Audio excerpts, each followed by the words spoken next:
There could be big changes coming to AEW Dynamite and Rampage. We'll talk about it in a moment. Plus, we have an update on the AEW All Out investigation, the fallout from All Out. And New Japan have issued a new statement amid the WWE and Karl Anderson heat. It's all in the wrestling news right now. Light the fuse, bring the boom. Dynamite TE.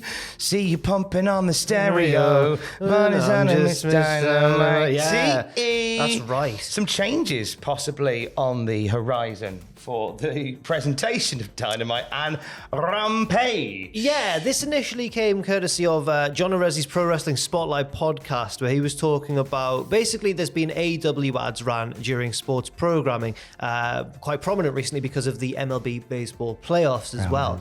And basically, this is apparently, according to John Arezzi, Warner Brothers Discovery wanting to make changes to Dynamite and Rampage and possibly even present them. Well, change their tone, Tom, basically. They're trying to make it a sport, says Right. John Arezzi. The strategy is that they are pushing AEW into the sports category, not the entertainment category. Everything I hear of what's going on, even with TNT, that's going to be turning into a more sports-centric network. So they are now putting their resources behind these promo announcements to increase ratings. They're putting AEW ads during major sporting events. Whether or not they're tasteful in regards to the violence and the blood, there is a method to the madness. Now, John Arezzi, if you're not familiar, is an author. He is a wrestling historian, and he has connections within Warner Brothers Discovery, which he has accrued from working on TV over the years. So he's got people he knows within there. He was saying that they're working with AEW to make it fit with the long-term plans of Warner Brothers Discovery, since the deal that AEW struck was before the merger. All right. So instead of, sometimes when a merger happens, they'll be keen to sort of push something they don't like as far down as possible. Infamously, it was the end of WCW, the Time Warner AOL merger. There you go. Because it reminds you that wrestling, even though it's everything we report on and all that, in the TV land, it's just a tiny, tiny cog, and sometimes big changes can have effects on wrestling that they can't do anything about. Fortunately, in this instance, it seems like they've got quite a positive view of AEW, though. Absolutely. There is a lot of faith behind the AEW product right now from the folks at Warner Brothers Discovery. That's how this quote ends from John Arezzi. It's nice to be reporting some good news about AEW. It certainly is. And I think it's going to be an interesting one, because in the past, when we've seen networks try and demand things of wrestling programs, it's always interesting to see what kind of compromises are made, and it'll be interesting to see what changes they want to maybe present it more as a sport, and how receptive Tony Khan is to that, and what changes actually happen, and whether that's kind of how obvious that is on TV with us watching it. I think AEW are best placed out of some of the main sort of Western wrestling promotions to become more sports-based in this case. They already have a strong ranking system. A lot of the storylines aren't built on sort of behind-the-scenes nonsense. No, but there's a lot that aren't. But a lot of it's based on what's happening in the ring, Right. as opposed to skits and bits. So they're better placed to sort of do that style and not have it feel jarring, not have it feel like it's too far removed from what AEW is. Yeah. So I think it might be. And you know what? There's nothing wrong with making your show feel as different to the competition show as possible. That's absolutely 100% true. I always get a little bit wary when wrestling promotions talk about wanting to be presented as more sportsy, because the beauty of pro wrestling is that it's not real, and that it can have heightened drama, and that it can be crazy and outlandish. And we've seen real combat sports borrow from the world of pro wrestling to try and elevate their own levels of drama. Only recently, at the end of the last UFC event, did we see the new champion call out his next opponent, and he got into the cage and they had a stare down, and then immediately shook hands. It was like a pre-planned thing almost. So I don't know. I think I'd love them to do that in the golf. I hope that. Yeah. Hey, it is all kicking off in the world of golf. Is it? Yeah, there's a whole new tour's been. Anyway, so Cage match tour. it's like two promotions. Got an idea, Daddy. It's a whole PGA tour of steel cages. You won't be able to hit it very far unless you got it through the. Get through the little bars in the cage. However, I think this is probably a good thing. I just hope that AEW doesn't lose sight of what keeps it a wrestling company as well. The latest on the fallout from the brawl out at All Out. Meltzer says it's wrapping up. The Young Bucks, Omega could be coming back somewhat soon. So this is just Meltzer. This isn't him saying that they're dead. This is definitely going to happen and they're going to come back soon. But it's kind of it appears with Meltzer that he's kind of put his feelers out and this is what we're getting back. Yeah, we're at a point now where there's. I mean, we saw the Young Bucks changing their Twitter cover and their bio, so it kind of feels like there's the AEW logo in there now, and it gives the impression that we're not far away from seeing them back. We still haven't had a new Being the Elite, have we? No, we haven't. I wonder whether they'll come back at Full Gear or whether Tony will introduce them sooner to help the build to Full Gear. That's interesting. Do you announce them as having a match at Full Gear?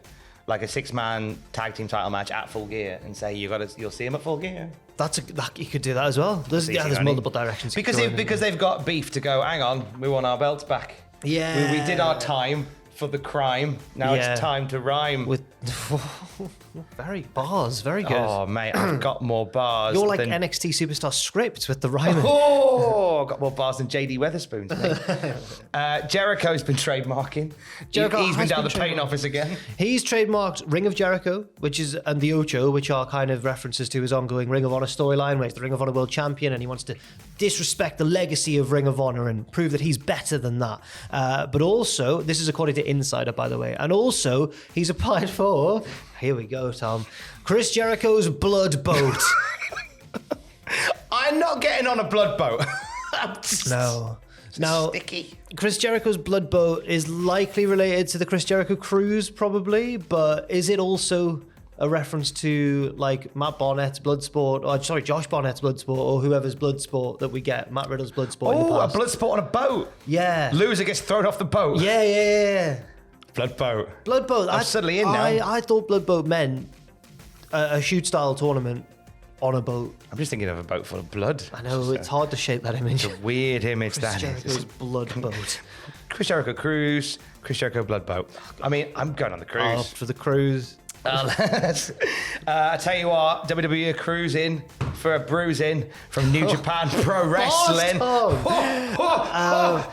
a Nokia 3210. I've got so many bars. New Japan have released a statement with regards to the ongoing Karl Anderson situation. Karl Anderson is now signed for WWE once again, but is still the New Japan never openweight champion.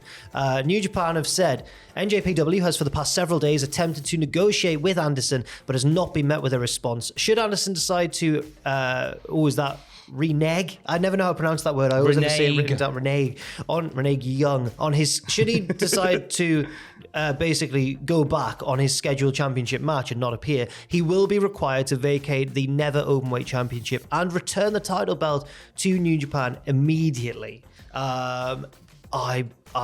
If he doesn't, I'm excited to see what happens next. Hikuleo put out a tweet saying, "Don't hide from me, Karl Anderson." Yes. Hikuleo was his scheduled opponent, of course, I think. Yes, he was indeed, yeah. So I mean, it would be Hikuleo versus somebody else should Karl Anderson. Now this wouldn't be unprecedented for a belt to be stripped of somebody who couldn't make it to a show. Yeah. Like New Japan are very forthright about that. Like there's been wrestlers who couldn't get into the country because of COVID, people with legitimate illnesses, people who legitimately had travel issues, and they just went, "You're not here getting the belt stripped." Yeah. Like I don't care. So I don't think they'll have a single issue if needed to strip the belt from Karl Anderson, but then it's a case of getting the belt back from Karl Anderson. I think it almost feels like they've given him more of a chance than they did with some of the people with more legitimate issues. Strange one. Which maybe that leans into the fact that this might be a little bit of a worky shoot. I would love it if this was a work, because it would mean that WWE and New Japan were working together in some capacity, which is very, very exciting. But that leads me to think that it's not. I don't know. I would love it if it was true. If it was a work. But I don't know. We've also got a history in New Japan of, this isn't the worst thing that's ever happened to them with the belt. Brock Lesnar once kind of took the belt hostage. They were like, yes. Brock, can we have the... Oh, you're very scary. What? No, nothing. Yeah. Just sat there eating his dinner with it next to him. It's a fascinating story. Do look it up if you've never heard of it before. That's a nice one. We've done a video on that. Oh, go on then. Yeah, let's do that. We should do one. If we haven't, but it's hard to use. They don't like us using their images. Well, I'll get someone to draw some. Yeah. I'll get an AI to draw some. Oh, no. Yes! Sam! AI New Japan. It'll be fine. If we're going down in style. Are you on Twitch tonight? I don't know yet, Tom, because Owen Mawson is off, and I don't know whether I'm doing a solo stream or we're just going to leave it until next week. But I'll let everybody know on the social media what is going ahead. If it is, it'll be at 6 p.m. on twitch.tv/Cultaholic. Brand new episode of Desert Island Graps later today with young British rising star Leon Slater. Very nice. Really excited to chat to Leon because he's genuinely about to take over the world. He's got his first tour of America coming up in a few weeks' time. So I wanted to catch him before he got on the plane and sort of get in there and speak to him about what his ambitions are. He started wrestling at 14. Oh, my word. 14. What were you doing at 14? Were you wrestling? Were you wrestling Ricky Knight Jr.?